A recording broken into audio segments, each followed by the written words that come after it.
Good evening, good morning, good afternoon, whenever the fuck you're watching. This is another NBA Finals episode of Backyard Buckets. We're keeping this thing going, keeping the revival going. Brought to you by Backyard Sports. I got Bentley, I got Ryan with me. Bentley, how you doing, bud? I'm great, man. Just been trying to keep the smoke out of my lungs, but we're surviving out here. Smells like maple syrup and moose shit down here, man. Yes, it does. It takes something stronger than a little weak ass Canadian smoke to take me out, though. It's probably apologizing to you as it enters your lungs. Unbelievable. I don't want it. Take it back. Ryan, how you doing, man? I'm good. I'm glad to be back here for my second week. This is now the longest job I've ever had. So pretty excited about that. Glad we can keep it going. Yeah, bound to be downhill from here. Nice. So, all right, well, let's jump into what we're all here to talk about. We got NBA Finals going on right now. You know, Denver takes care of business at home in Game One. I don't think anybody was surprised by that. I think the biggest surprise so far is that Miami was able to take Game Two in Denver with a Herculean fourth quarter in Game Two, which is usually, and even Mike Malone said it after the game, like fourth quarters usually when teams start to crumble when they're in Denver because of the altitude, because of the pace that Denver plays with. But Miami, unbelievable. I think they had 41 points or 44 points in the fourth quarter against Denver to take Game Two, and you heard it. Right, Malone said after the game, we've got to play better defense, and it seems in Game Three that Denver was a bit more engaged defensively. You know, whatever adjustments they made, whether it was just hustle, coaching, whatever it might be, they gave Miami fits in Miami in Game Three, and now they've taken home court back. Ryan, talk to me about what you think here through three games in the series. What are some of the things that you've seen? What are the takeaways?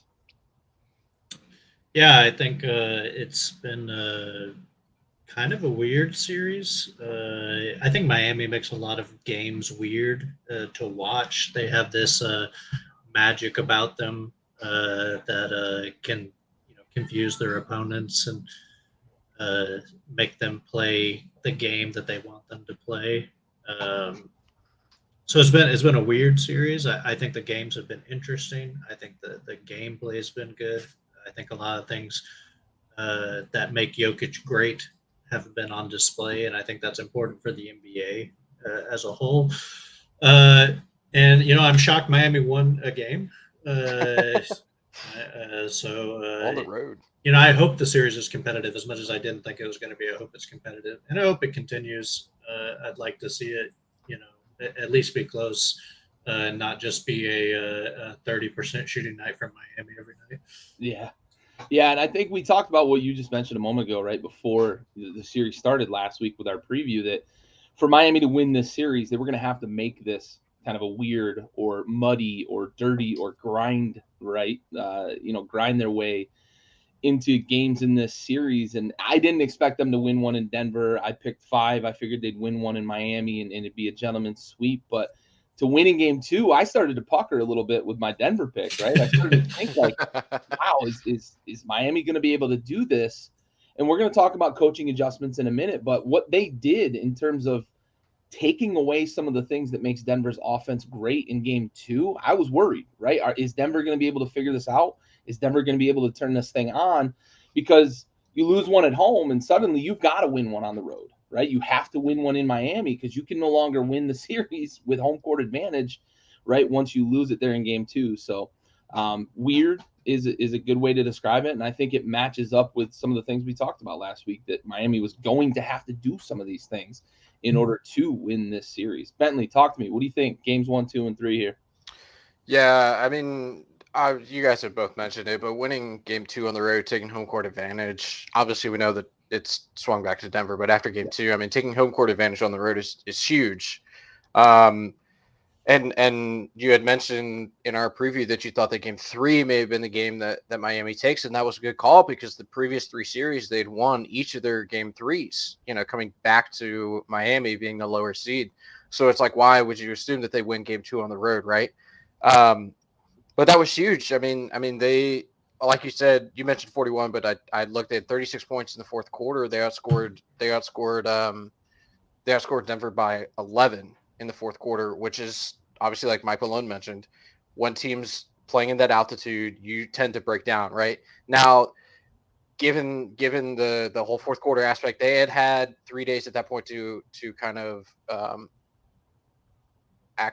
acclimate. There we go. That's the word I'm looking for. To the altitude, right? And at the altitude, I kind of tend to think it's slightly overrated. As someone who has spent time in the Rockies, like it takes you about 12 hours, one good huff and puff, and then you're kind of good to go. Plus, these are pro athletes, right? Like they get it, right? They're not playing back to backs the whole bit. But I thought it was a very good answer, if you want to call that, from Denver going to Miami and taking Game 3 on the road.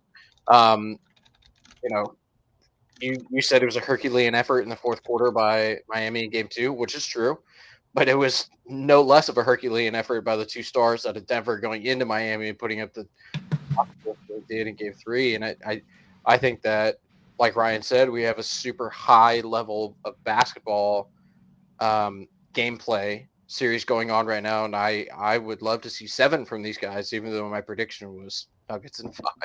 I'm okay being wrong if I get 2 more games of this series going forward. Yeah, absolutely. Yeah, I mean, Game 7, any sport, right? Game 7's awesome. Game 7 in the NBA Finals would be great. Especially when a Boston team loses. Yeah, absolutely. Yeah, for sure. The more basketball we can get, the more high-level basketball we can get, the better, for sure. All right, so I want to talk a little bit. I mentioned a moment ago we would talk about coaching adjustments, right? And I said Mike Malone after Game 2. He said it after Game 1 as well, right? Defensive effort wasn't there. They kind of survived, right, in Game 1. Miami shot like shit. We talked about Strus. I mentioned him being kind of my X factor for Miami. He went 0 for 10 from the field, 0 for 9 from 3 in Game 1, and we see what happened, right? He had so many open looks. I think they had like 14 or 15 what the NBA describes as open looks from 3, which is no defender within 6 feet, and they shot like 4 for 24 or something like that in Game 1. It was absurd. Strus was awful. Caleb Martin wasn't the Caleb Martin that we saw from previous series. And then Game 2, they come out, they shoot the lights out of the building, and of course Denver's not able to adjust in game and ramp up the defensive effort, and we see what happened there. So Ryan, I'm going to go to you first. Talk to me a little bit about what you've seen from the coaches, some of the adjustments you've seen, and some of the things that you've liked, and some of the things that you think each of these coaches are going to continue to do. Yeah, I think Spoelstra has been great, which is not shocking. I think his biggest adjustment, and it was a small one, was starting Kevin Love. I think that had a huge impact on the game. Kevin Love is I actually heard this on a podcast one time, and I think it's a great description. They were not describing Kevin Love at the time, but I think it fits Kevin Love. Kevin Love is a great below the rim protector, and I've used this before, and Bentley's heard me say it before about some other guys in the NBA. They don't block a lot of shots, but they're always in the right position. They're big enough to get in the way. Yep. They make you think about your drives, right? And size was a huge issue for defending Denver, right? Like they're huge. Aaron Gordon was getting post up after post up, and Jimmy Butler had to guard him in Game 1 because of that, and that caused some issues with Jamal Murray being able to do what he wants because Butler can't chase him around, right? So adding Kevin Love allows him a little bit more switchability. He still can shoot a little bit. He still rebounds well, positions himself well. I think that was huge. I think blitzing Murray in the pick and roll has been good. I think that has caused them some issues. They still kind of figured it out at the end of Game 3, I think, but I think they did a good job there. And I think the big thing from Malone that I really liked is really shortening the rotation. Because what's the concern with Denver? And we talked about it before. It's can the bench keep it up when Jokic and Murray are off the floor?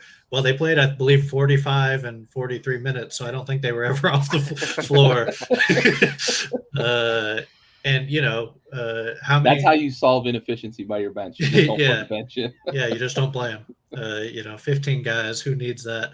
I think a good example of what we saw, and if you watched the pregame, Malone was talking to his guys in the locker room, and he said, "How many years have you played?" Talking to Jeff Green and some of the other guys, and how many finals have you been to? And I think that was like, hey, I don't care if I play you 48 minutes, or if I play you 2, you may never be back here.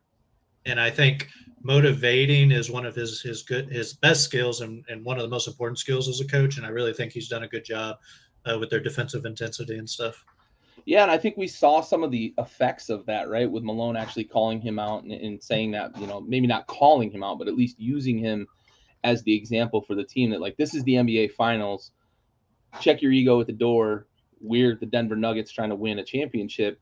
You saw a much more vocal Jeff Green in Game 3 as well, and they highlighted it on the broadcast that he was from the bench when late in the fourth quarter it felt like Denver had the game in hand, and then they get a little sloppy on defense, and Miami gets 5 quick points. Duncan Robinson makes a layup, then hits a 3 right after that. And Jeff Green's yelling from the bench, like, wake the fuck up, right? We can't, there's 2 minutes left in this fucking game. We can't check out. So I think that, that certainly had an impact. And I think Jeff Green brings a lot of that, right, experience. Obviously, that finals hardened, being there and having won a title. He brings a lot of that to the table and can talk to the team like that. And I think it does take sometimes a coach or somebody to kind of poke you and say, hey, listen, I need you as that guy here. I need you to be engaged. I need you to pass that along to these guys as well. So the coach can do so much, right? And we've seen both these coaches do plenty, but when you've got guys in the locker room and on the bench that can do those things, it's great. My dad wants to know, can Miami get hot and win one for the fans? I mean, we saw in Game 2, they can, right? They can. Yeah. If they're able to create the shots, especially that they were able to create in Game 2, yeah, I wouldn't be surprised if this thing goes 6 now, and maybe we can get 7, right? Maybe we can get 7 because Game 6 is in Miami. So to his question, game 1, Miami lost. They shot 33% from downtown. Game 2, they won. They shot 48% from downtown, and then last night they lost shooting 28% from downtown. Yep. It's like, can they get hot? Absolutely. Yep. They need, that's the difference. Strus and Caleb Martin to provide a little more, but yeah, they have the shooters there. It's just a matter of the shots going down. Yep, for sure. Bentley, talk to me, man. Coaching adjustments. What have you seen? What do you think we're going to see going forward? What have you liked? Maybe not liked? So I'll mention something that I haven't liked. Right, Ryan highlighted on positive changes that Spo has made. I'd like to highlight a change. I take that back. Not even a change that hasn't been made by Michael Malone. And this is not disparaging Michael Malone at all. I think he's a fantastic coach. The things he's done with his team have been incredible. But we mentioned in Game 2, Miami outscored Denver, by 11 points in the fourth quarter, right? What does that insinuate? Denver was the team that kind of fell apart in the fourth quarter. So the game last night at the 8:20 mark, Christian Braun gets that steal on a pass in the front court or in the back court, goes fast break, makes a layup. It's 93-72, right? So it's a 21-point game. At that point, Miami immediately calls a timeout. That's Spo being a good coaching assistant, calling a timeout. The game's getting out of hand. There's 8.5 minutes left. This is the NBA Finals. You got to make that call, right? From that point forward, until Spo takes his starters out of the game, they cut the lead to, give me 2 seconds to find this. I believe they cut it to 9, and Duncan Robinson makes a 3-pointer, right? They cut it to 9. Denver calls a timeout. That's when the benches swapped. And Jeff Van Gundy said it on the call last night. He goes, Duncan Robinson just made a 3-pointer. They cut it to 9. Why would you call this timeout? Or, why would Spo put in his bench unit? So to me, what that shows and that was at the minute 20 mark. So over 7 minutes of basketball, Denver was doing basically the same thing they did in Game 2 that they were doing in basically the same thing they're doing in Game 2 again in Game 3. Now it happened it was a very different sequence of events, right? Game 2, they were still fighting to play in the game, but they were falling apart in the fourth quarter.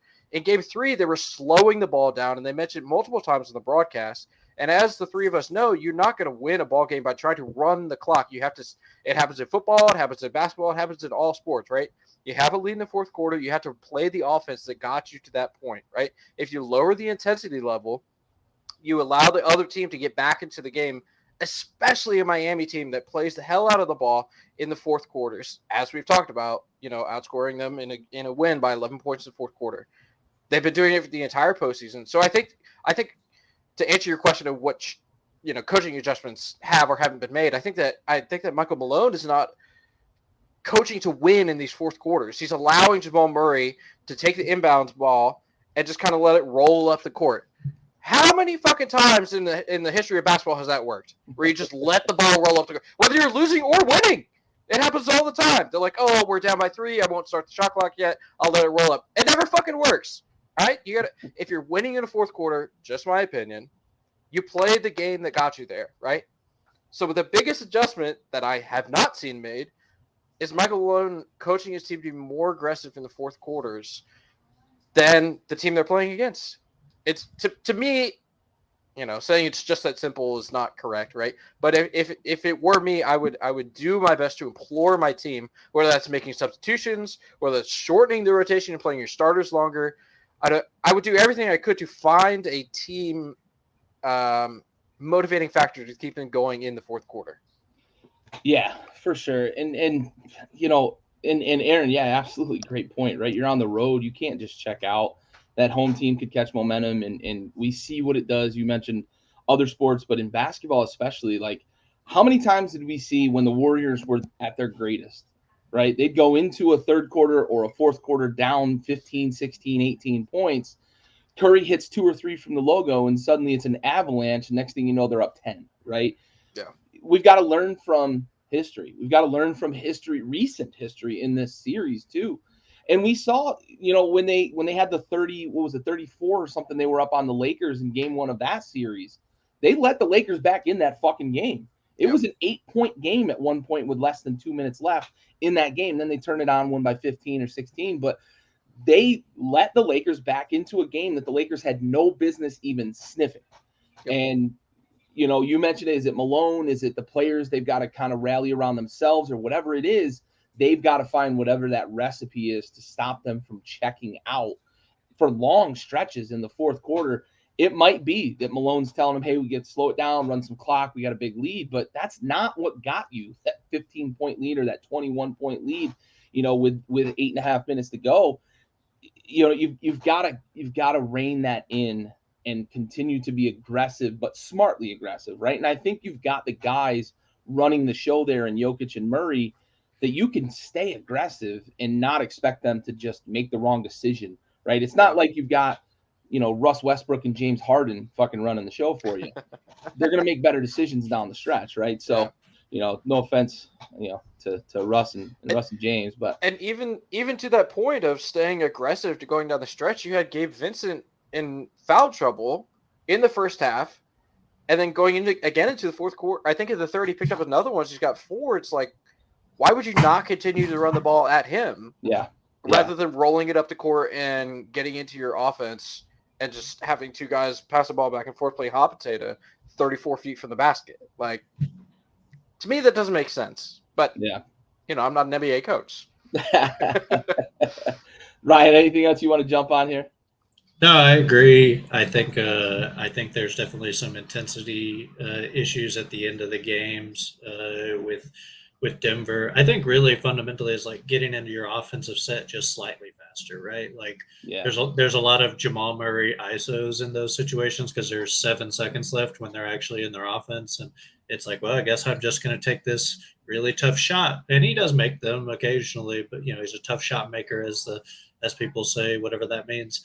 I think it means he makes tough shots. I would rather just have people who make regular shots too. But, fair. But I completely agree. That's how the Heat. It's like the Heat's one benefit is they're gonna give you every minute, and if you give them that window, like there should have never been a window. Right. And you got to slam it shut, especially in the finals. So yeah, I mean they're going to get every bit of juice out of that orange for sure. All right, well let's shift gears a little bit. Let's talk about least valuable player here. All right, I think we might be unanimous, but I do want to get your guys' thoughts. Least valuable player for Denver so far in this series. Bentley, I'm going to go your way first. The least valuable player for Denver. If we go all the way back to last week, when I had the FanDuel odds pulled up on my second monitor here, I gave you guys a prop that I really, really liked, and it was for NBA Finals 3-point field goals made. Who would be the leader? And I said Michael Porter Jr. at plus 240 is real juicy. And then we started playing basketball. Michael Porter Jr. cannot play defense. Don't know why. He's 6'10". He's athletic as hell. His back seems to be just fine after all those issues he had at Missouri, and then his first year where he didn't play at all. They gave him $28 million, something like that extension, the rookie extension, which they're going to sign him to the Supermax again. Well, actually, the new collective bargaining agreement, they may not sign him. Regardless, they gave him the $128 million Supermax extension. Play some goddamn defense, my guy. Just try a little bit. There was a play in the second or third quarter, one of those two, where they ran just a simple, like a two-man pick and roll. I think it was Lowry and Bam, I believe, at the top of the key. Michael Porter Jr. is guarding the guy on the wing, decides to shade into the paint to help guard Bam on the roll, just leaves his fucking defender wide open. Lowry kicks it out, and Michael Porter Jr. looks at Jokic, who's in the paint guarding Bam. Bam is his guy. He looks at Jokic and points to the man on the wing. Goes, "Oh, you got him? No, dude, you're 6'10". Take like a step and jump. Just one. He's been objectively bad in this series, and I hate saying that because I have a juicy take about him later in the spot that I will get to. But that is my least valuable player for Denver. Nice. That's foreboding. I like it. Yeah, and we talked about it last week a little bit, and I always like to make like the comparison, right? There's good defenders, there's bad defenders, and the difference between being a good defender and a bad defender sometimes can just be willing to try on defense, right? You can be an average defender if you're awful in terms of footwork, technique, anticipation. You can be an average defender just based on effort alone. Mm-hmm. But a good defender can be an average defender just based on lack of effort. And those guys that should be good defenders can be awful defenders, looking at you, Michael Porter Jr., just by not giving a fuck about playing any defense, just like he is on the offensive side of the fucking ball, where he gives zero fucks about passing to his teammates. Yep. I think there was a still from game 1, I think it was from, where he pulls up from the free throw line with 3 Heat defenders on him and 3 fucking teammates standing a foot and a half from the hoop. Yep. Just pass it over their heads, dude. You're 6'10", as Bentley already said, right? 6'10", just make that pass to the fucking paint. Easy bucket. Yep. Ryan, is it MPJ or you got somebody else who's been the least valuable for Denver? DeAndre Jordan. Yeah, I mean, there's guys I haven't played. Looks like my camera refocused, and I look a lot more attractive now. Yeah, you look way better now, honestly. You got the beard down now. So I look a lot better. Yeah, I mean, it's MPJ for Denver for sure. I think a lot of the guys who are getting minutes have been great. Really, outside of him, I will give him some credit. I mean, Bentley said enough about him. I'll give him some credit. In the second half, he did, chase some guys around screens. He was contesting from the side and behind as much as he could. There were definitely times where he's getting lazy on the weak side, like Bentley said. I mean, you can see it happened a few times. Yeah, his problem is if he's not shooting, what is he providing, right? I mean, that's fundamentally the question. And he's not shooting. I mean, he is shooting. He's shooting well, not making the shots. And I think that's a huge concern for Denver, because that's a max contract guy. Like you expect something out of him, right? And Aaron Gordon, I'll compare them, right? Because they're similar sizes. Aaron Gordon's a little smaller, a little more athletic, even at this point. Aaron Gordon is doing all the little things when he's not making shots. Yep.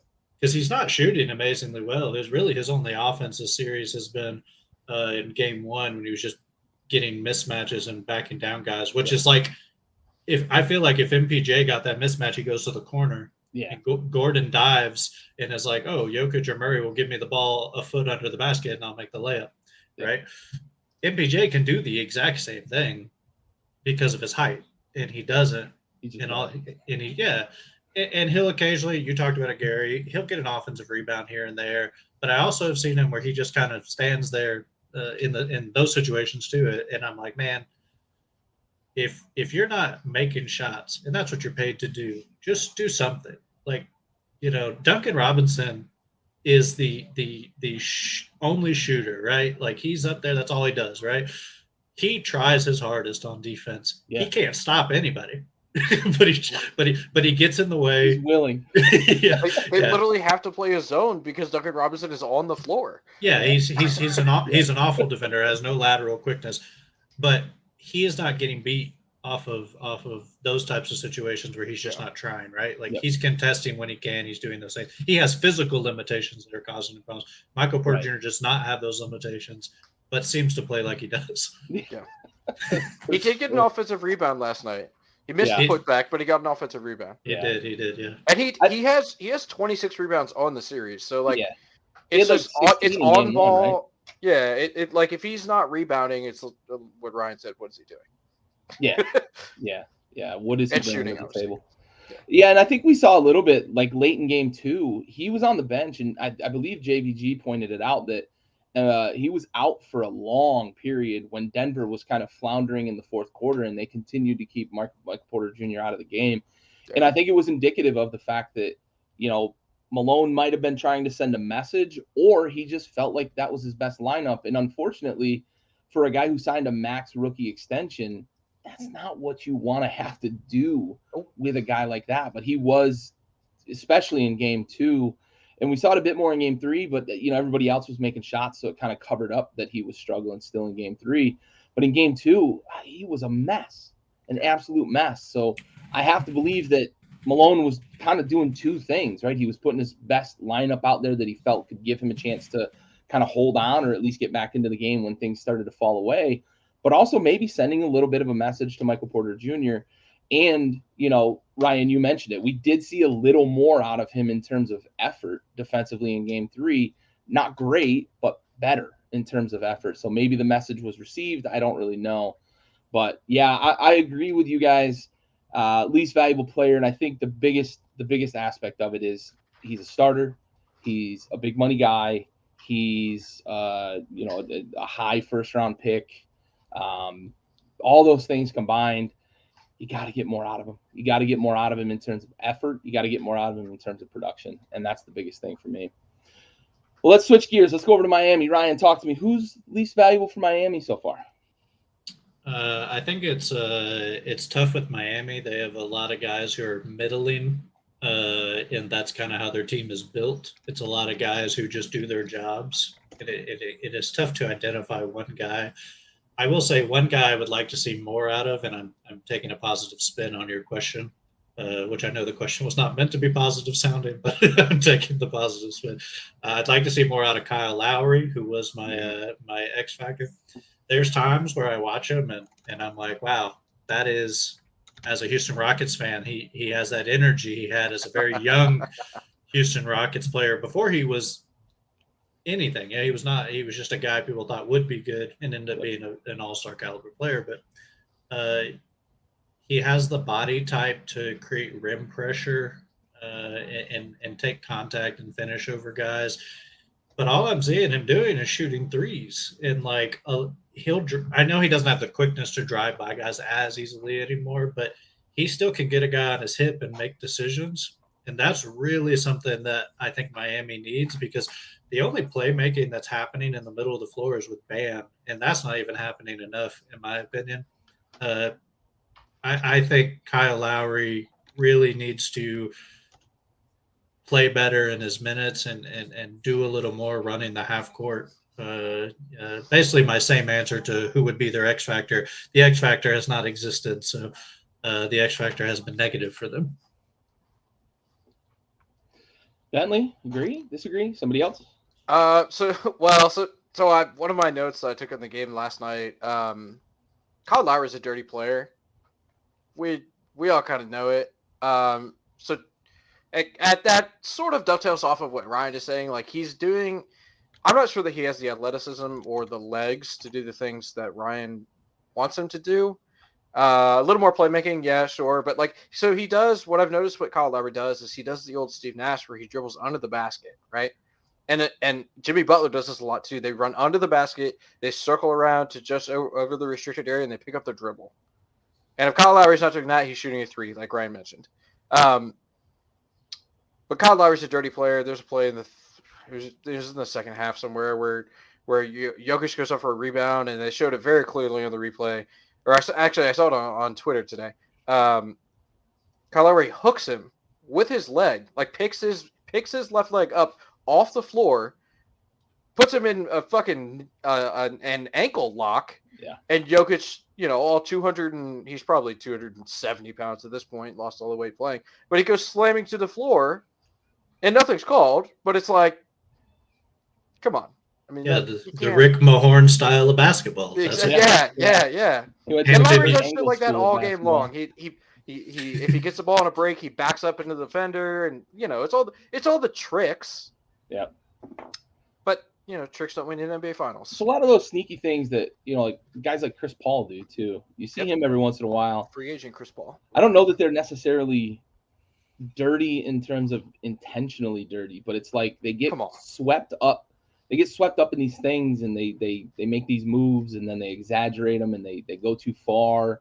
I think in the competitive moment, you take it a little farther, right? You're trying to be crafty, and we see guys like James Harden, right? He's a guy I would call crafty. Yep. Not dirty most of the time. I've seen him pull some kind of groin shots on dudes, but trying to sell things. But with like a Chris Paul and you mentioned Kyle Lowry, like you see it, and they make these moves that it looks like they're trying to be crafty, but then they do too much, and it turns into a dirty play. It's like remember when Zaza hurt? I think it was Manu that he got under, or no, Kawhi. Kawhi. It was Kawhi. Yeah, it was Kawhi that he got under. I don't think he was intentionally trying to hurt his ankle, right? But I think he split his feet to make him feel his presence, which is crafty defensively in a lot of ways, which is why they invented the rule, right? They introduced the rule of the landing zone now. It's not just the feet, etc. But it's those things that you try to be crafty, you try to get under someone's skin, you try to maybe get a foul call here and there, and these guys just take it too far. And that's what I think Kyle Lowry is. I don't know that he sets out to try to hurt somebody, right? Which is, the extreme of the dirty piece. But I think that he knows what he's doing and just takes it too far sometimes. And that play with Jokic is a perfect example, right? There was no reason for him to even do what he did. And then, of course, he exaggerated it to the point that Jokic hit the floor, and who knows what could have happened. What can I answer your question? Yeah. Of who's the least impactful player, right? Yeah, is that what we're going with? I'm going to say one that may be controversial just because if you look at the box score and it's not what you think. I think it's Jimmy Butler. That it? Okay. So Jimmy Butler's putting up points. I'm all ears, bud. He's playing incredible defense. The story of this playoff has been Jimmy Butler, right? He carried them against I can't think of the team, Milwaukee, Boston. Yeah, right? Where is that Jimmy Butler? He took 16 shots in the first half of last night's game and took 8 in the second half. What are you doing, bud? You should be taking 16 shots in the second half, if anything, right? Yeah. To me, he's not a net negative, right? So he's probably not the least impactful player, right? I'm probably wrong. But for the storyline that we have created, the narrative that we are talking about for these playoffs, Jimmy Butler's not living up to that. Bam has been the best player on the Miami Heat for this entire finals. And I don't think it's particularly close. That being said, I think that Bam needs to be more aggressive in going to the rim rather than settling for these, 10-foot floaters. Yeah. You got to get Jokic in foul trouble, and the way to do that is to go to the rim. And Jimmy said that after game 1, where they shot 2 free throws. He said, we got to be more aggressive, got to get more free throws. Where are you at, dude? Yep.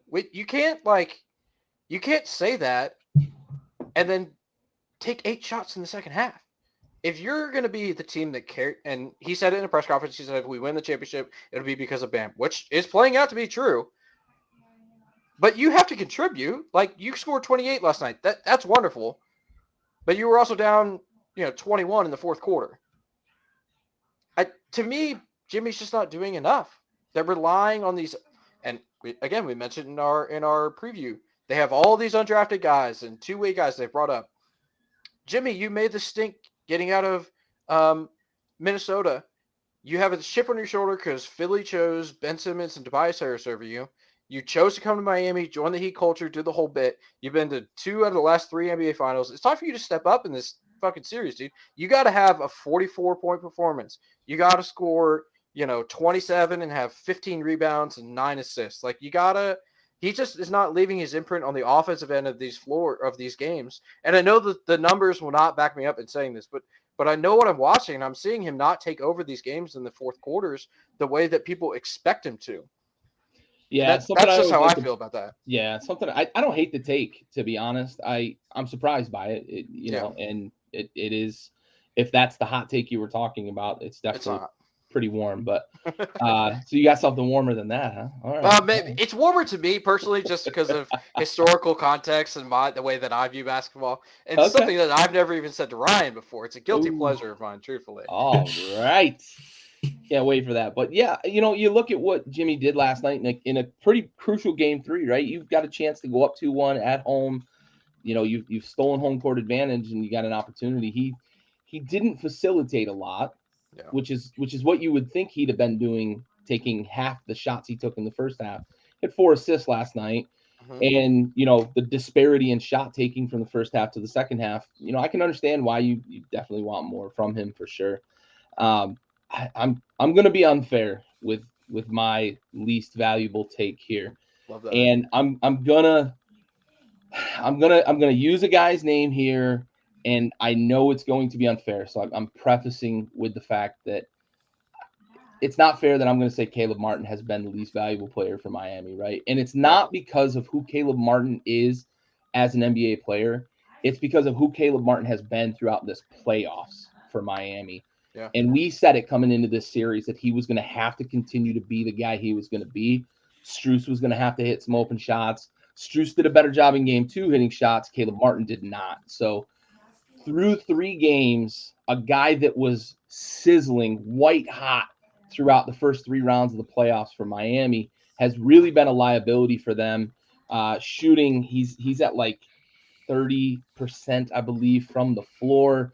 And he's shooting okay in terms of percentages from 3, but his volume is so low compared to what he had been shooting so far in the playoffs. I think for Miami, maybe least valuable is not the right term to use on it, but he's the one that I need more out of the most of any of the Miami players going forward from game 4 and beyond. I need the most improvement out of Caleb Martin to get back to what we saw from him in the first 3 rounds, especially in that Boston series where he easily could have won Eastern Conference MVP. Yeah. Now, I'm going to, but Caleb Martin's an undrafted player. Caleb Martin's never been this guy. So maybe this is closer to what, Caleb Martin really is, and it's not fair to him. But with everything he's been able to do this playoffs, he needs to get closer to that than what he is right now for the Miami Heat going forward in this series. Yeah, that's a good pick. All right, so before we move on to MVPs, I've got a couple quick little caveats. Bentley, you brought this up in our chat, and I wanted to point out how small is Kai. I believe it's Sanat is how it's pronounced. Something like that. Dude, that trophy is bigger than him. My boy was leaning left and right just to see around the referees last night. Yeah, I couldn't catch a good picture of him courtside. I wanted to grab that, but then I found the trophy where he did the Insta pose with the trophy, and I was like, golly, that's so perfect. The trophy is literally bigger than him, so wanted to point that out. The biggest Twitch streamer in the world is so small. Yep. A real short king. Miami's full of them, dude. I tell you what, Florida loves their short kings. All right, so let's talk a little history real quick before we get to most valuable here. Last night, Nikola Jokic and Jamal Murray make history, and Nikola Jokic has been making history throughout this playoff. Obviously, all the triple doubles he's had, setting the record, passing Wilt. Last night, they become the first tandem in history to have a triple double in the same game. Jamal goes for 34, 10, and 10. Jokic goes for 32, 21, and 10. And I mentioned it last night I know I sent it to you, Ryan, in this is the Jokic. This is the guy that Miami can't, right? Last night's Nikola Jokic performance is the guy that if he's going to do that, which is what he's entirely capable of, we've seen him do it now 10 times in this playoffs, and he just keeps extending that triple-double record to the point that it may never be touched. That guy is the one that Miami can't beat, which is different than we saw in game 2, and we talked about some of the adjustments. But, man, they were so good last night. 2 triple-doubles. Ryan, talk to me. What kind of history did we see last night with these two? Especially both of them being 30-point triple-doubles and Jokic being 30, 20, and 10 with his triple-double. Yeah, I think, all-time performances for sure. I think I'm going to do a little bit of a Jokic answer. If you ever watch his press conferences and they ask him about his stats, he goes, but did we win? And they did win. And that's really, really what matters, right? A lot of the talk coming out of game 2 where he dominated offensively scoring the ball was, hey, if he scores the ball and he doesn't pass enough, they can't win. I don't necessarily agree, but that's a lot of the talk. And he had a much more statistically rounded game. And Murray obviously contributed a ton. I think Murray's line is more impressive than Jokic's, which is maybe a little bit of a hot take. But, Jokic could probably do 30, 30, and 10 every night if he really wanted to. Probably 40, 30, and 10, honestly. Murray's line was really impressive to me, especially rebounding from his position. I think the triple-double numbers are a little silly. I think, did Jokic have a bad game if he went 30, 20, and 9? I know it's not you know what I mean? I know it wouldn't be viewed as a bad game, but it wouldn't be getting the fanfare that it does. Yeah. And I said this during Russell Westbrook's streak of triple-doubles when he won the MVPs. It was like, wow, he has so many triple-doubles. It's like, okay, it's great because no one's done it before, but that is the only important thing. Is it creating precedent? Obviously, to do it on the final stage is a much bigger deal. Super impressed. Honestly, you watch Jokic and it's like he scored how many points because you just watch him do over the shoulder little. Yeah, everything goes in. It always goes in every time. Yep. Yeah, and he does it quietly. There's a lot of guys who they score quietly, and I think he's one of them. He doesn't, he's not dunking on anybody, or very rarely. I'm not convinced he can actually dunk. Yeah. So I think super impressive. I just, like I said, I think the triple double thing is a little silly, but it is a big deal in the finals. And Murray, if he stays nuclear like that, they're unbeatable. Yeah. Because Jokic is unguardable. Murray is guardable, right? Miami can guard him. They find Butler on him and things like that, and they can do stuff. They can't do anything about Jokic.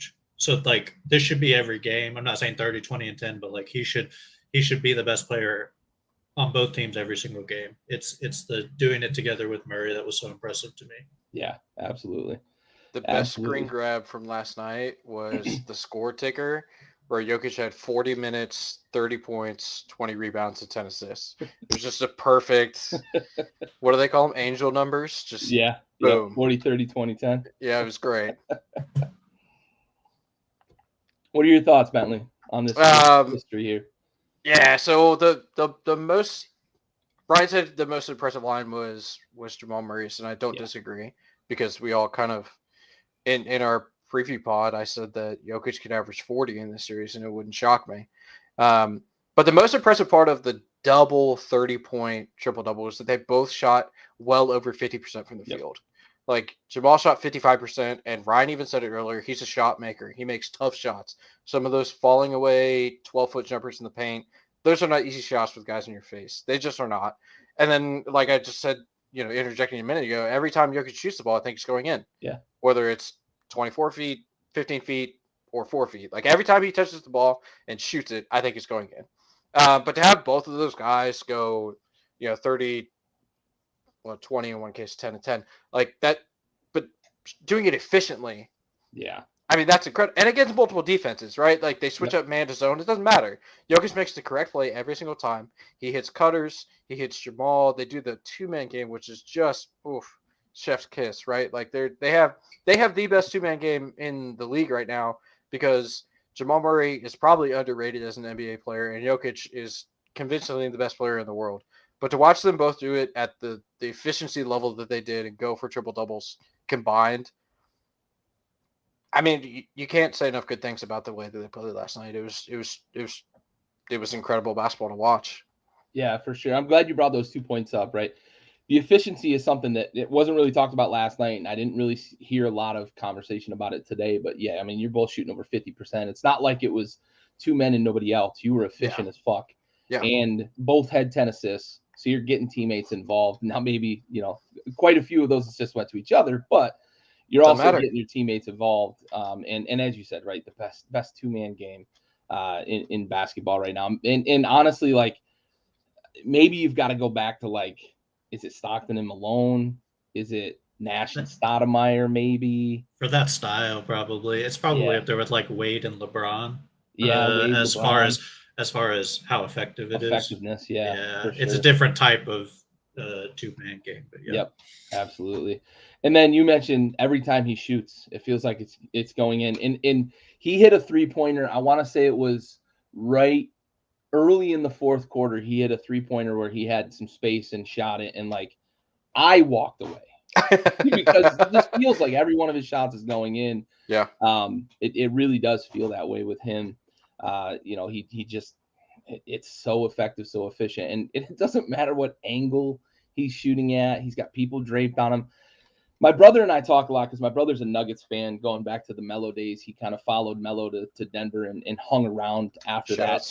I'm more of a player fan than team fan when it comes to NBA, but we talk about it all the time. Jokic he leaves games like he'd been through fucking war. Yeah. He's scratched, he's bruised, he's bumped, he's this, he's that, and you try to get physical with him, and he still just, like, has this weird, awkward, like, 2-hand throw over your head and it goes in. He shot the one, it was in game 2. He just threw it like soccer pass style from 3/4 court. It hit the front of the fucking rim. And I was like, I'm surprised it didn't go in because he's just ridiculous like that. Ryan, I like your point about the triple-double, right? Because if he had 9 assists or if Murray had 9 boards, right, is it a worse game? No, right? But that line of demarcation for, historians, and we talk about it, you and I talk a lot of baseball too, right? Baseball is like the premier numbers games. It's Triple Crown. It's batting 300, those sorts of things. Like if you bat 299, did you have a bad year, right? If Tony Gwynn batted 299, maybe you think it's a bad year. But if he bats 300, it's still a 300 season, right? So, it doesn't necessarily make it that it's that much of a greater game than if he had 30, 21, and 9. But, it is that line of demarcation. It is really interesting sometimes when we see this kind of history in the making because they're doing things that, one, has never been done. And Jokic is doing things that haven't been done since Wilt Chamberlain, who was a god amongst mortals when he played the game. So, the history that you're seeing, it's interesting to see for sure. Did he make the top 75 team? I didn't see. I heard he was on the fringe. Yeah. All right. So before we jump into MVPs here and kind of wrap up the show, as we did last week, every week we dedicate an episode to a fallen service member. We call it our Folds of Honor Salute to Service.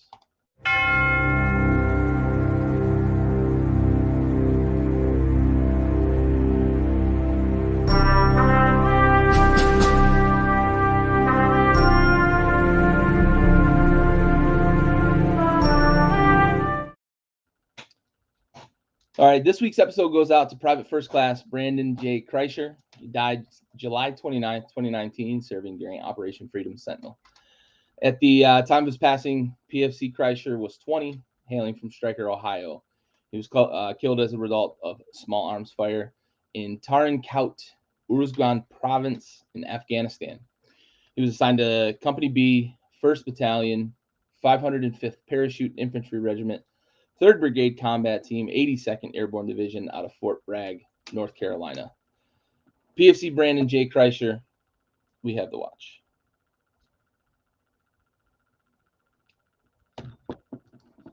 I say this every time I do an Army service member for these. Like the attachment, it's such a mouthful to say company this, brigade this, regiment. Yeah, it's crazy, but and a lot of history there. People get upset if you mess it up. Oh yeah, absolutely. I said Company B. I should have said Bravo. I'm sure somebody's getting really mad right now. You're muted, Bentley, I think. Yeah, I was pretty upset about it. Yeah. All right, well, let's shift gears. Our last segment here, we want to talk about MVP for each team. Ooh. Not a superstar, though. So like we did last week with our X Factor, we're excluding Jokic and Murray from the Nuggets. Bentley, talk to me about who the MVP for the Nuggets, not named Jokic or Murray, has been so far in this series. So I think it would be unfair to mention or to not mention this player specifically based off a game last night. And I think you guys can probably guess where I'm going with this. Former NCAA champion, hero of the people, Christian Braun. The dude is electric on defense, and that doesn't get said often about players. His anticipation and his effort is, frankly, last night it was unmatched. Yeah. I think that he was the hardest playing player in the game. Now, I feel bad saying that because everybody plays hard. You can't, I don't want to disparage anyone's effort, right? They're all playing to win. Nobody's throwing games, right? But this kid, 22 years old, came out there and played like a seasoned vet, and he played extended minutes last night. Yeah.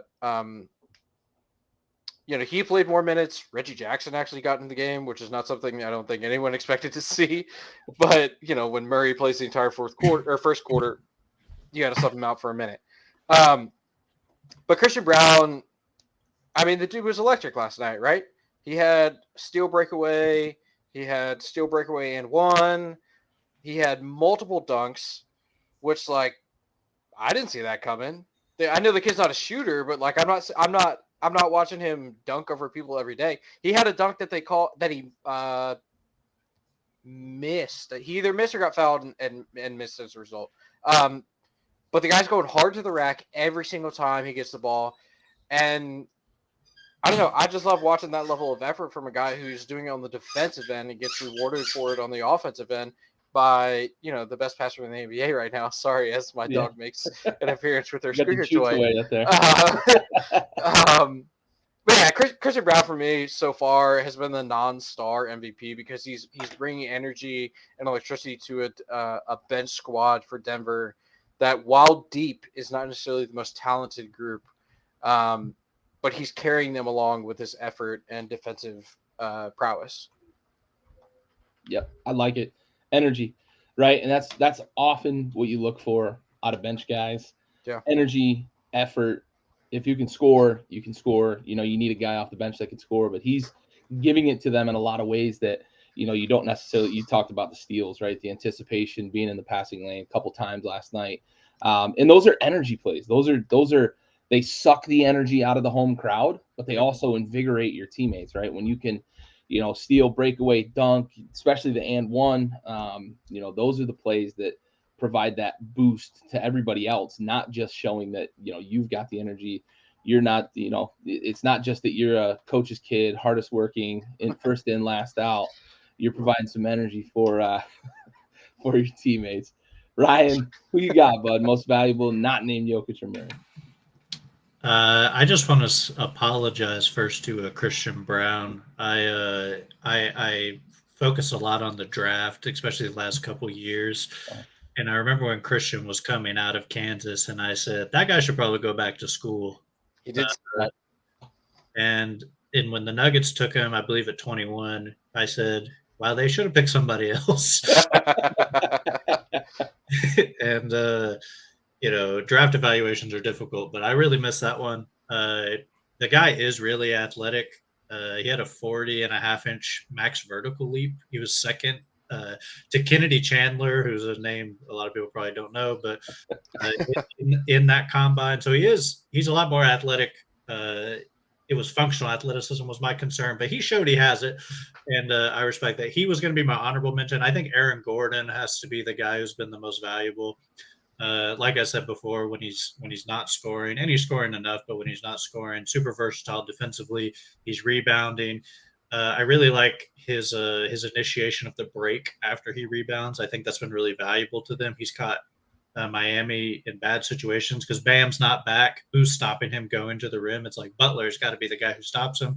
Which then, once they get into the half court, Butler's not on Murray at that point, and now we have a mismatch, right? And then the two-man game with Jokic happens. It really just sets up their offense so effectively on those plays. Doesn't allow them to get into their zone effectively in certain situations. So he's really been a great. But I do love the honorable mention for Christian Braun. As a guy who spells his name wrong, I'm impressed with his sticking to his German roots. Well, you can't be selling two Browns with two different numbers on the same team. I mean, that just doesn't make sense. It's hard to keep up with. And Jeff Van Gundy is right. It drives me crazy too. Yep. Yeah. Speaking of the other Brown, the other Brown, Bruce Brown, is someone I thought would get more minutes than he is playing. Yeah. And they did play him a lot more than I say a lot more. They played him more minutes because of the lack of minutes for Michael Porter Jr. But I thought that Bruce Brown would be playing more than KCP is, but they seem to favor KCP, which, I mean, it's working for them, obviously, but I thought that Bruce Brown would be playing more than KCP would. Yeah, I thought we were going to see Bruce Brown with a little more impact on this series than we have seen so far. And I think in game one, he was a bit more impactful than he's been in games 2 and 3. I thought I was going to sneak Aaron Gordon under the wire, but I didn't. I agree. Aaron Gordon, it's not necessarily. You look at the stat sheet, and he had a double-double this past game, had 5 dimes, but he hasn't necessarily been this big volume guy in the stat sheet throughout the series. He's had double digits in every game, which has been a good contributing factor, but it's been the other things that he's been willing to do that I think have also emphasized what Michael Porter Jr. is not willing to do, right? You're talking about a guy, I believe he's in his 9th season. He's been a star in this league. He's been a superstar or the face of a franchise when he was in Orlando. Not the same pick, guy. Right? 1-1? What's that? He was 1-1, right? Didn't he go 1-1 out of Arizona? I don't think he went 1-1. Did he not go 1-1? I could be wrong. I'm sorry. He was a lottery pick out of Arizona, though. I know that. Yeah, sorry. He went pretty early. 4th overall. Fourth overall. Okay. Sorry. But yeah, high lottery pick, right? And he was the face of that franchise there in Orlando. They wanted to build around him to, bring that franchise back to prominence. It didn't work out, but you go to Denver and you're not that guy, right? When you arrive in Denver, but he's just been willing to do the dirty work. It's the hustle plays. It's hitting the deck.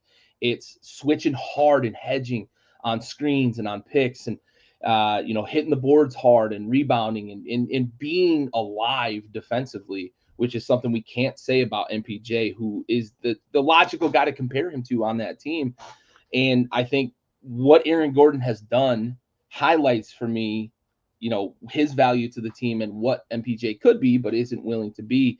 And for me, that's why I think he's been the most valuable player, not named Jokic or Murray. It's that stuff that others aren't willing to do. And you're talking about a guy who's been in this league for a long time, who's willing to do that stuff to win. Those are things like Christian Braun, right? When he makes those plays, it energizes the team. You see a guy who has stature, has a name, has a face in this league, who's willing to do those things. It's infectious. It's infectious for the rest of the team.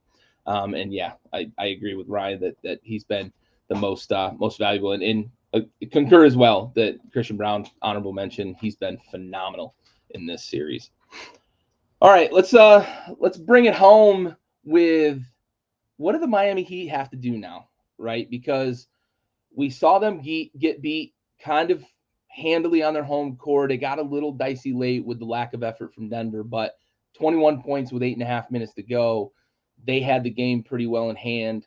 I think they ended up finishing. They won by 11 or something by the end of the game. But what do the Heat have to do going forward to win this series, or at least make a series of it and extend this thing to 6, maybe 7 games? Ryan, let's hear from you first, bud.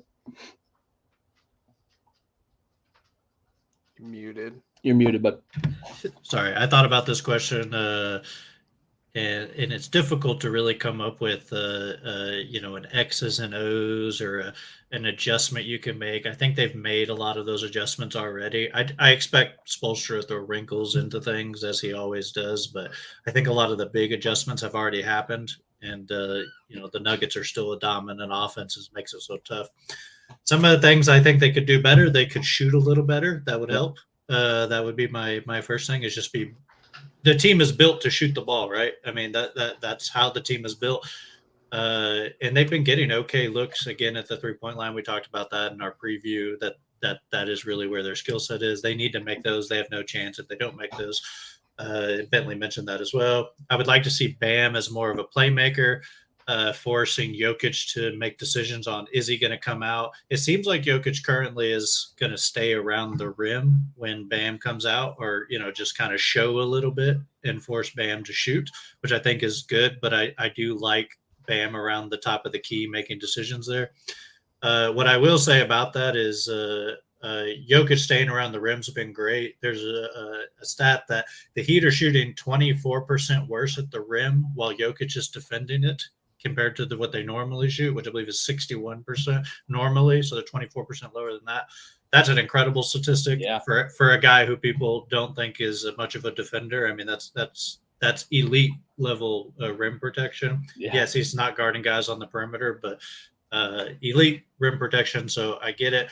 And as I say, he does elite rim protection. I would like the Heat to pressure the rim slightly more. I think that's a huge issue. I think getting him into foul trouble is probably the only way you steal a game, outside of outplaying them, which you can obviously do, but it's over a 7-game series. You're going to have to steal some games if you're the Heat. And getting Jokic into foul trouble, who's great at not fouling. He's an incredible rim protector without even touching the guy. He just gets in the way. But I think they have to do that to have any chance. And they just don't. I don't know if they're just not built for it, if they just don't have the personnel for it. But I would like to see Butler get downhill more, just like Bentley said. I think that gives him a chance. Even if he's not making it, he needs to get into the paint. And Bam, too. Put your shoulder into Jokic's chest. Make him make a decision on what he's going to do, right? And if Bam fouls out that way, I'm fine with it. I'd rather you foul out being aggressive than take 15-footers the whole game. Yeah, good points. Bentley, what about you? Miami, how do they win going forward? Turn Jokic's ankle. I don't throw him in the ocean. I don't. You could do the Seabiscuit, dude, and just take out one of his horses and really rock him emotionally. Truthfully, I think that Ryan hit on all the big points. I would personally love to see Bam be more aggressive going to the hoop. He's been phenomenal. He's been the best player Miami has had. But you got to get Jokic in foul trouble somehow, and the best way to do that is to, like Ryan said, put your shoulder into his chest. Bam is probably just as strong as Jokic. I mean, Bam is a freak athlete, right? Like, he can move he may not be able to move, but he can affect the guy's defense by playing aggressive offense, right? I think that's something that I would like to see as an adjustment. I maybe should have mentioned this in the previous segments. Would be looking to get Bam into a switch on a defender that's not Jokic. They run a lot of action for Bam, like Ryan said, at the nail, being a playmaker. If they could somehow formulate an offense to get Jokic switched onto someone else, don't go to that other player and ask them to take Jokic off the dribble, because as we know, he's a better defender than people give him credit for. But if you could get Bam into a switch onto, KCP or, one of these other guys, God forbid you get him onto a switch on Michael Porter Jr. I mean, you're putting that guy in the fucking bucket every single time, right? My man's going first row if you put a shoulder down. But just to see Bam go a little bit more aggressively at the rim. And I say that as someone who's watched every minute of all these games, and I know his numbers have been phenomenal, and he's been exemplary on the offensive end. But I think an adjustment he has to make is he just has to be more aggressive going to the rim. That's what it is. And alongside with Jimmy Butler going to the rim as well, like I mentioned earlier. But Yeah, Ryan hit the shooting points, 33 in game 1, which they lost, but almost 49 in game 2. Yeah, I mean, if you shoot the lights out, you're going to win a lot of these games. Yeah. And that's probably the biggest adjustment that they can make is just hit more of their jumpers. But if Bam and Jimmy as well, I think go more aggressively at the rim, I think good things will happen for the Miami Heat. Yeah, I think every coach in the world would give their left kidney for the magic button that is make more shots. Yes. But that's a big part of the formula, right? And we've seen it play out in this series. Game 1, it was a tighter win for Denver, and they shot 33%. Shot the lights out in game 2, and they won. And they didn't shoot very well in game 3. 24, 26% from 3, and they didn't win game 3.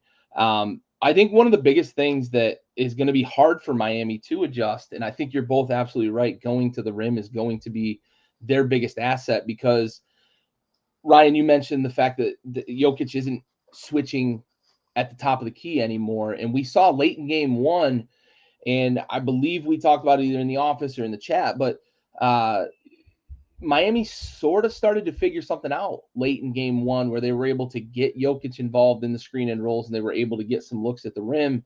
And I think the counter to that has been Malone saying, listen, Nikola, I don't want you anywhere near the top of the key. Stay near the rim. We'll force Bam to be a shooter. If Bam's willing to take those jump shots, those pull-up 12, 15-footers, let him do it. If he makes 100 of them, he makes 100 of them, and we're willing to live and die by that, which precipitates now, right, or necessitates now, Miami has to be more aggressive going at Jokic to get him involved defensively to get in foul trouble, right? Or potentially, get some shots there in the paint that are higher percentage shots if he's not willing to close out strong and he's cognizant of not getting into foul trouble. But if you can get him into, ask the Lakers, right? Ask the Lakers in the game that they won in that, they almost won in that series. Jokic was in foul trouble, and it was a late, tight win. I believe that was the game that went to overtime where they won that game. They had Jokic in foul trouble that whole game, and Denver was a completely different team. We've talked about it, right? When the bench is in, they're different. When Jokic is in foul trouble, they're going to be a different team. You've got to be willing to go to the rim. I don't know what it is that Spoelstra is going to do in terms of how they're going to attack it, but they've got to counter what Malone now has done with sagging Jokic and leaving him in the paint. There's no more 3 seconds, right? It's not a thing in the NBA anymore. So, he doesn't have any sort of onus to have to go guard anybody. He can just play that sag and help defense and let Bam go ahead and shoot, right? So yeah. I'm curious to see how I expect him to counter it. I just don't know what he's going to do, right? From an X's and O's perspective, it might just be a Jimmy's and Joe's thing to say, you guys have to do this. I can't scheme this up. You guys have to go to the rim. You guys have to make more shots, right? Whatever that magic button, that fairy dust that you sprinkle in the locker room is, that might just be the answer, that Miami just has to play better, right? We've heard that from, Popovich in the past when he's talked about, we had a good game plan. We just got to play better, right? Yeah. Maybe that's what it is for Miami. All right, let's bring it home, Ryan. What sort of closing thoughts you got for us here as we approach the midway point of this series? I think it's been a good series. I think, like I said at the beginning, I'm really happy with people getting to see Jokic in all his glory, and with that comes also the off the court stuff, right? A lot more people are watching his interviews and stuff, and I think it's a really interesting interview where all of his answers are, "Did I win?" And I really respect that. I think that's such a unique thing nowadays. Not caring about the stats really at all, at least on the surface, doesn't care. I've liked it. I've liked every game so far. I think Denver gave away game 2. I think it should be a 3-0 series. I don't think it should be this close. Miami is playing above their head. I don't know how much more they can play above their head. At some point you hit your limit, right? But yeah, it's been a great series, and I hope Miami can steal another one, and I'll be wrong. We'll all be wrong, and we can get like a 6-game series out of it. That would be nice. Absolutely. Bentley, bring us home, bud. Yeah, so I think we'd be remiss to talk about this series without mentioning specifically last night's game where Gabe Vincent picks up 3 fouls in the first half. Gabe has been incredibly valuable for this Miami team with his shooting. Not as much as playmaking. I may have spoken a little out of turn saying he's an underrated playmaker in our preview pod, but I just based off his previous series, I thought that was going to be the case. But he's an incredible scorer. He's made himself a lot of money, and for him to go out with 3 offensive fouls in the first half and not play a whole lot of minutes, I think was a huge net negative for the Miami Heat last night. And now, if you would allow me, I would like to get off my my little spicy take here. So this is something that predates Ryan and I's relationship, or at least relationship's the wrong word there, but so for many years in the NBA, I had a very specific guilty pleasure in my viewing experience, and his name was Boogie Cousins. I loved watching Boogie Cousins. I did not root for Boogie Cousins because he went to Kentucky, and I cannot root for Kentucky players. However, I loved watching him because he was so immensely talented and dominant and such a hothead and would fly off the handle all the time. And it was super fun. And then he went out of the league, and I was like, man, what am I going to do? And then Jordan Poole came along, and I was like, oh, Jordan Poole's Boogie Cousins, but in guard form, right? The dude can go off at any moment. Not a winning player, doesn't make winning basketball plays. The natural progression would have been Russell Westbrook, but I don't even like watching him play. Even when he was in Washington, I just didn't enjoy it. I thought about this long and hard. I think, now they're in very different circumstances, I think that Michael Porter Jr. might be the new Boogie Cousins. You give Michael Porter Jr. his own team in Sacramento where nobody's fucking watching but me and Ryan Russillo. I think that he could average like 32 a night. The kid can shoot the hell out of the ball, take the finals out of it. The kid can score. He can flat out score the rock, makes 0 winning plays in a basketball game, but can absolutely fill the stat sheet. And I watched a lot of Denver Nuggets games this year, mainly because I love Jokic, but also like Michael Porter Jr. Kind of wild. The dude can fill it up. Not a winning player whatsoever. Not someone I want to give a mass contract to. Maybe my new Boogie Cousins. I feel very strongly about that. I like it. Ryan, what do you think? Yeah, I'm excited for an MPJ 45% usage rate.